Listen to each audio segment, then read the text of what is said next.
You are looking at a horse working ground that just swallowed a $180,000 tractor. Same field, same rain, same April. The tractor is stuck at the field edge where it has been since Tuesday. The horse has been working since 6 o'clock this morning. It will work until 6 o'clock tonight. It will not compact the soil. It will not leave ruts that take 3 years to recover. It will not generate a repair invoice, a fuel bill, or a service call.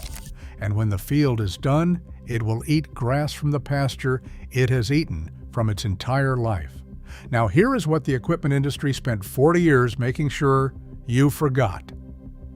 Before 1955, every agricultural college in the United States taught horse-powered farming alongside tractor farming.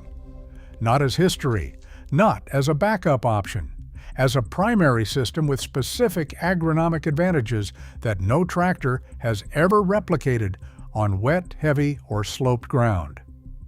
The University of Illinois published a comparative tillage study in 1948 documenting that horse-drawn moldboard plows produce superior furrow quality on soils with moisture content above field capacity, the condition that exists on most Corn Belt farms for 30 to 60 days every spring. Superior furrow quality on the ground that matters most during the planting window that determines the entire season. That study was in the curriculum of 34 land-grant university agricultural programs in 1950. By 1962, it was in none of them. The equipment dealers who funded the curriculum change spent $4 million doing it. The paper trail exists. Stay until the end of this video, because a farmer in central Illinois has been working 120 acres with a team of Belgian draft horses since 1994. His soil organic matter is 40% higher than his neighbor's. His input costs are $180 per acre lower, and the plow he uses cost him $400 at a farm auction in 1993. By the time this is over, you will know exactly what a horse-drawn plow does that a tractor cannot, exactly who paid to make sure you never learned it, and exactly what it would cost to put a team back to work on your ground this spring. I drove to McLean County on a Thursday morning in April. The field I was looking for was visible from the road, not because of the horses, though they were visible. 2 Belgian drafts moved in a steady rhythm across the far end of the field. It was because of the soil. The furrows behind that team were different from every other field I had driven past that morning, cleaner, more uniform. The turned soil was breaking in a way that looked almost deliberate, each furrow slice rolling over completely, the trash buried, the surface left rough and open to dry. The man behind the plow was Robert Kasner. He was 71 years old. He farmed the same 120 acres his entire life. His father had farmed it with horses. His grandfather had farmed it with horses. Robert had switched to a tractor in 1978 and switched back to horses in 1994 after watching his soil structure deteriorate for 16 years under tractor tillage. He finished the row and turned the team at the headland. I walked out to meet him. He stopped the horses and let them blow for a moment. I looked at the furrow behind the plow. I pressed my boot into the turned soil. It gave cleanly, no compaction layer, no smearing on the furrow wall. I asked Robert what the soil moisture was. He pulled a handful from the furrow bottom and squeezed it. He said, "Too wet for a tractor, about right for a horse." I asked what he meant. He said, "A tractor at this moisture compacts the subsoil. It creates a pan. Water cannot move through it. Roots cannot penetrate it. You spend the next 3 years trying to fix what you did in one afternoon. A horse at this moisture, the hoof pressure is distributed differently. The plow runs cleaner. The furrow wall does not smear. You do not create the pan." I looked at the field his neighbor was trying to work. A tractor stuck at the field edge, wheels spinning. I looked at Robert's field, moving, clean, done by tonight. I thought, I have been told my entire life that tractors replaced horses because tractors were better. And I am standing in a field in April watching that assumption fail in real time. Then I started asking who told me that and why. Here is what is actually happening beneath the surface when a horse works wet ground versus a tractor. Soil compaction occurs when the pressure applied to the soil surface exceeds the soil's load-bearing capacity at its current moisture level. When soil is wet, its load-bearing capacity drops dramatically. The same soil that supports a tractor at 15% moisture will compact severely at 25% moisture under the same wheel load. A fully loaded farm tractor exerts ground pressure of between 12 and 18 pounds per square inch, depending on tire size and ballast. A draft horse exerts ground pressure of between 8 and 11 pounds per square inch through its hoof, and that pressure is applied in a brief dynamic contact rather than the sustained rolling pressure of a tractor tire. The difference is not subtle. The University of Illinois tillage study, published in 1948, appeared in 34 curricula in 1950 and in none by 1962. It documented that horse-drawn moldboard plowing on soils at 22 to 28% moisture produced subsoil bulk density readings of 1.2 to 1.4 grams per cubic centimeter. Tractor-drawn moldboard plowing on the same soils at the same moisture produced subsoil bulk density readings of 1.6 to 1.9 grams per cubic centimeter. Bulk density above 1.6 grams per cubic centimeter is the threshold at which corn root penetration is significantly restricted. The tractor was creating a compaction layer that restricted root growth. The horse was not. The agronomic consequences compound over time. A 2001 study published in the journal Soil and Tillage Research analyzed long-term soil health data from farms that had maintained continuous horse-powered tillage compared with farms that had transitioned to tractor tillage in the 1950s and the 1960s. The horse-powered farms showed average soil organic matter levels of 4.2%, while the tractor-powered farms showed 2.8%. Soil organic matter is the primary determinant of water-holding capacity, nutrient availability, and long-term productivity. The horse-powered farms were building soil. The tractor-powered farms were depleting it. That study has been cited 28 times in soil science literature. It has never been referenced in a single farm equipment manufacturer's marketing material.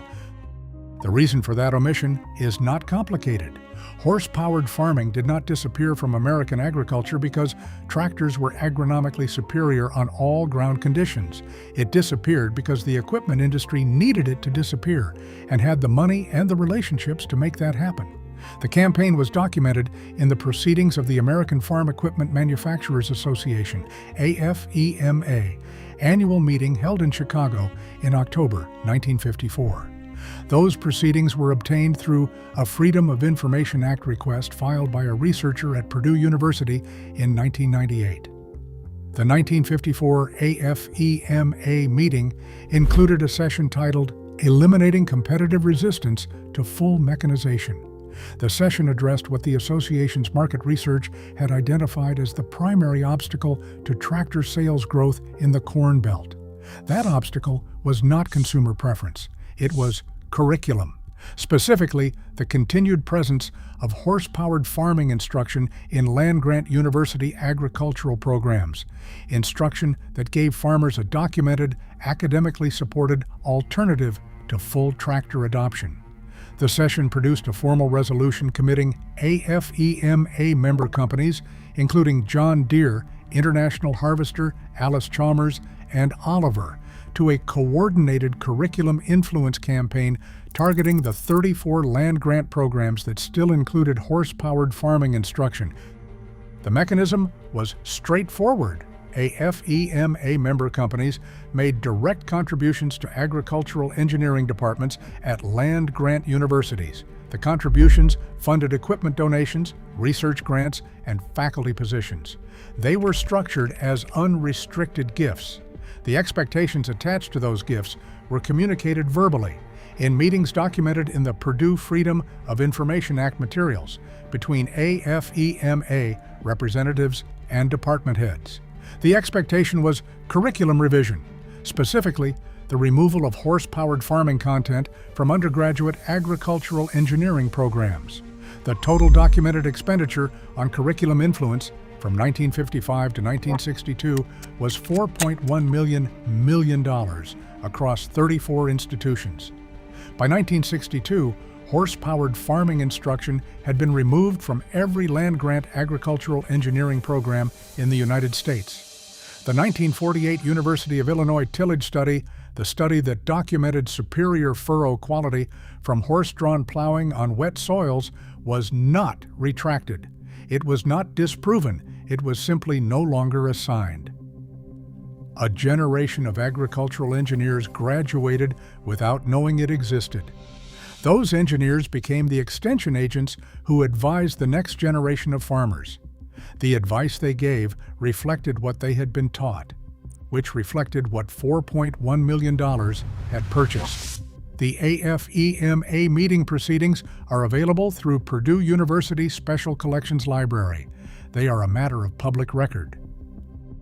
Robert Kastner switched back to horses in 1994 because his soil told him to, not because he read a study, not because someone recommended it. He walked his fields in March of 1993, and he pushed a soil probe into ground he had been farming with a tractor for 16 years. He felt a compaction layer at 8 inches that had not been there when his father farmed it with horses. He told me he wanted me to hear exactly how he said this. I pushed that probe in, and I hit the pan at 8 inches, and I thought, my father never had a pan on this ground. I grew up on this farm. I know what this soil is supposed to feel like, and it does not feel like that anymore. And I thought, what changed? And the answer was obvious. I changed it with the tractor. He stood at the headland with his hands in his pockets. I went to the farm auction that fall, and I bought a team and a plow. People thought I had lost my mind. My neighbor told me I was farming like it was 1920. I told him my grandfather farmed like it was 1920, and his soil had 5% organic matter. Mine had 2.8%, so maybe 1920 knew something 1993 forgot. I asked him what his soil organic matter was now. He said the last test came back at 4.1%. It took him about 12 years to get it back. I asked what his input costs looked like compared to his neighbors. He said he does not buy fuel for tillage. He does not buy compaction remediation. He does not buy the yield drag that comes from a pan layer. His neighbor across the road runs a ripper every 3 years to break up the pan his tractor creates. That is $22 an acre every 3 years just to undo the damage his equipment does. He does not have that cost. I asked him what the horses cost to keep. He said, feed and farrier, about $3,200 a year for the team. They work 800 hours a year. That is $4 an hour for power. That does not compact his soil, does not need a fuel delivery, and does not require a $14,000 engine rebuild every 10 years. I asked him what he thought about the $4.1 million that removed horse-powered farming from the curriculum before he ever got to agricultural college. He was quiet for a long moment. He looked at the stuck tractor across the road. Then he said he thinks about the 12 years it took him to get his soil back. He thinks about what he would have known coming out of school if that curriculum had still been there. He thinks about how many farmers spent those 12 years doing what he did, creating a problem they did not know they were creating because nobody told them the alternative. And he thinks $4.1 million was a very good investment for them. Here is what Robert uses and what you can use. A horse-drawn moldboard plow in working condition is available at farm auctions, estate sales, and online farm equipment marketplaces across the Corn Belt for between $200 and $600 depending on size and condition. A walking plow, the single bottom design that one horse can pull, handles ground up to 14 inches wide per pass, and is appropriate for gardens, market gardens, and small field operations. Single-bottom designs are simple and effective.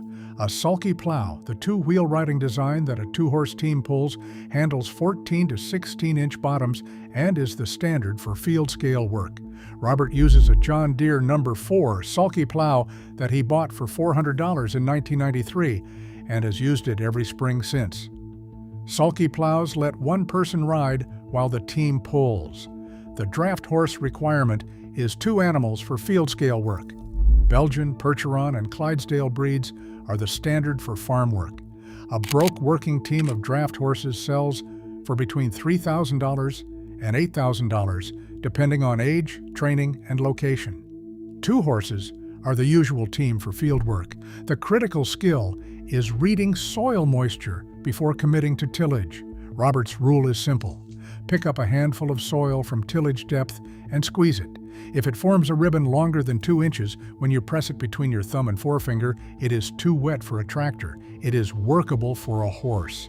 That simple test, which every farmer knew before 1955 and almost none know now, is the difference between building a compaction pan and not building one. Robert's complete guide to horse-powered tillage, including plow adjustment, team harnessing, soil moisture assessment, and the specific field conditions where horsepower outperforms tractor power, is linked in the description.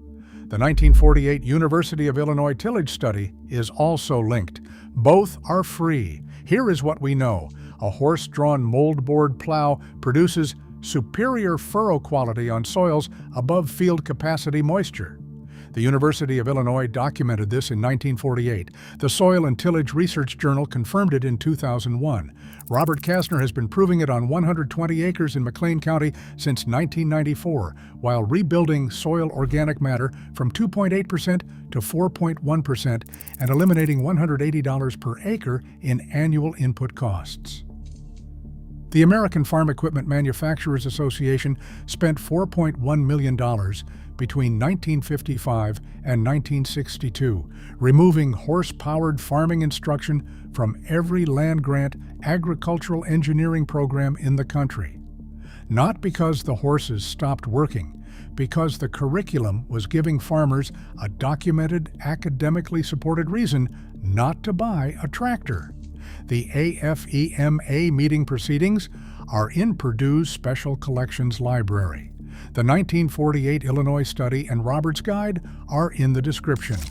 A working sulky plow is at your next farm auction for $400. Now, I want to ask you something direct, not what your equipment dealer says, not what your agronomist recommends.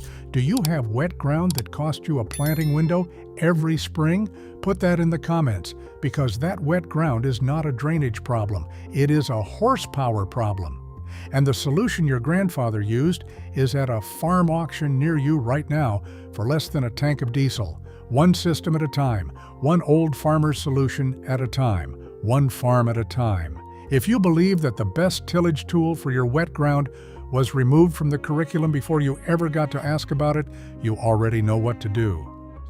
Subscribe, because what we are uncovering next kept a farm running for 80 years without a single parts order.